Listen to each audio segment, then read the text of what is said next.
All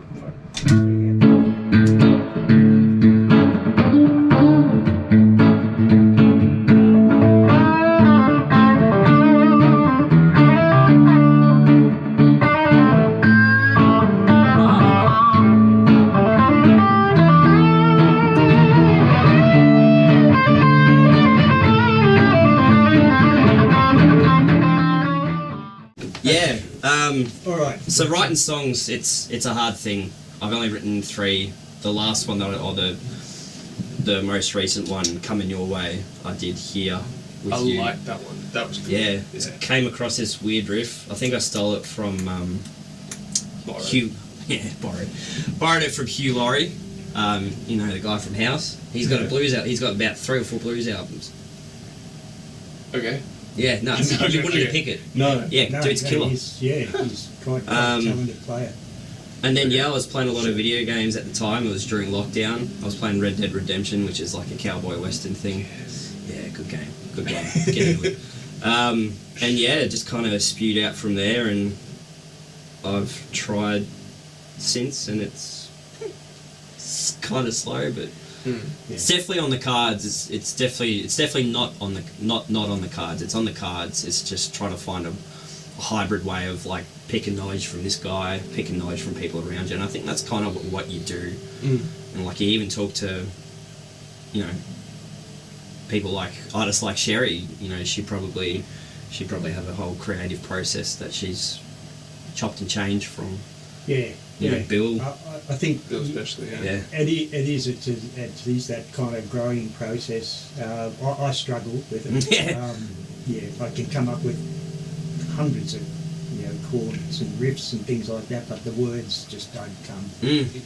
Comes hard. How do you find that as far as then riffs? Is it musically you can get it together, but I find that the chord progressions or riffs and stuff kind of come a bit quicker than words. Yeah. But if I'm talking to, I think one of the phrases that I said to you before we came out here was like, experience is a bitch of a teacher, but she'll never lie to you. I mean, how many times have you been in a situation where experience has taught you absolutely everything? Yeah. It's hard, but it won't be as misleading as, say, someone telling you something and then telling you the wrong thing. Contextually, how that works, I don't know, but so do the words, how do you start with a chord progression or words in your head, like a theme? Depends on the day. Yeah. It really depends on the day. Yeah. I could hear a phrase on a podcast and then chop that out and then find another word in something else, or a song that I'm listening to, or another piece of information, or hear something on the TV, but it's hit and miss. It's not consistent, and I'm trying to find a way to make it consistent. But you might have better. What about you, Jeremy? I've had songs, like Homesick, that's just out. That took like 2 years to come. Really? Together. It took a long time of figuring out how to word it, because I had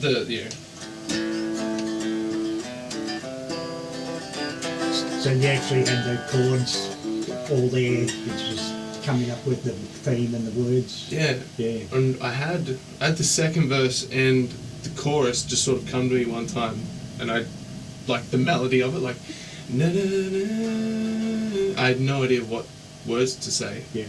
And I just kind of played with a few different things, and I was like, well, hang on, what was I actually feeling at the time?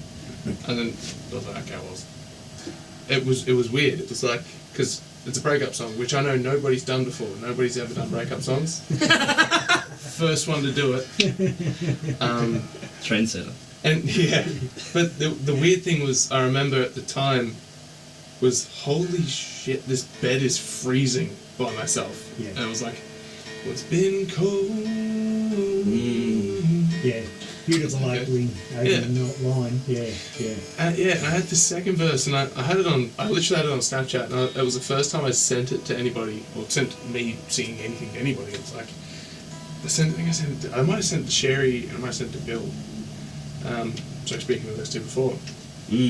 And immediately they were like, okay, I think you're onto something here. So I actually sat down with Bill, and me and Bill come up with the first verse. Yep. together, like I was on his couch hanging out. And yeah, I think once I had that and had the confidence to keep doing that, it just kind of, I find that finding the melody for something before the words comes a lot easier. Yeah. Once I've got the melody, I can kind of hear how it is going to go, and I'm like, okay, what am I actually writing about here? Yeah. So I find context for the melody, and then I find words for the context, and Yeah. eventually build it that way. Yeah. That's nuts. But then, like some songs, like that's for most of it. Yeah. But then, I wrote a song called Mother, which is coming out in 2 weeks. Secrets. Yeah, I wrote that when a friend of mine had passed away, and I don't know why, because I was friends with her. And she had a very short stint with cancer, very aggressive. Yeah. And I was friends with her, and I was friends with her daughter as well. And yeah, it was just kind of like I wrote it from what I thought her daughter's perspective might be like, and it turned into a lot of other things from that. From there, it was like, okay, this is about a lot more than that. And that was, like I said, Homesick, I sat there for 2 years. Mother, I sat there for 10 minutes. Yeah. It was like, Whoa. yeah, it was just